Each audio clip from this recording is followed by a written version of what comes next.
सध्या आपण जंतर मंतर परिसरामध्ये आहोत आणि सकाळचे 7 वाजलेले आहेत आणि अद्याप देखील आंदोलक विद्यार्थी आणि तरुणांची गर्दी जी आहे ती मोठ्या संख्येने या सगळ्या आंदोलनामध्ये आपल्याला पाहायला मिळते।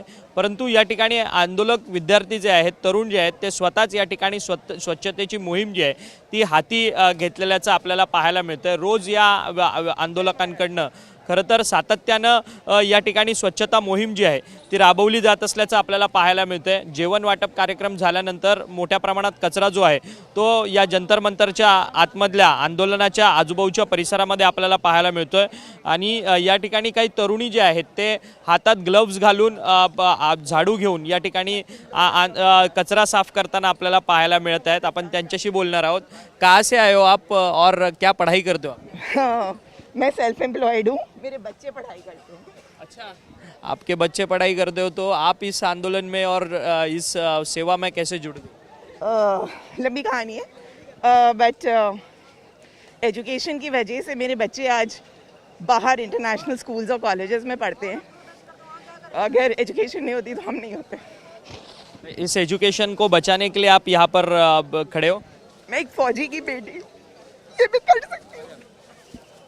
खरं तर आपण पाहिलं तर इमोशनल आंदोलक ज्या तरुणी आहेत त्या झालेल्या आहेत।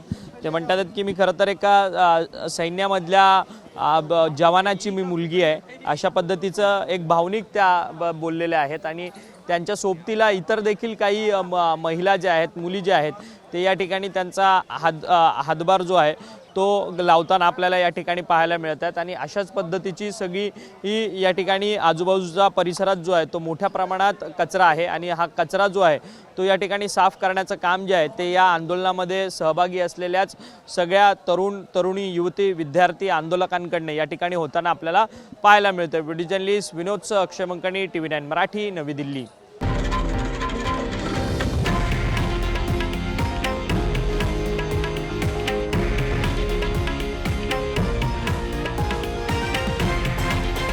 हे आहे देशातील नंबर 1 न्यूज नेटवर्क आणि आपण पाहत आहात TV9 मराठी, एकमेव।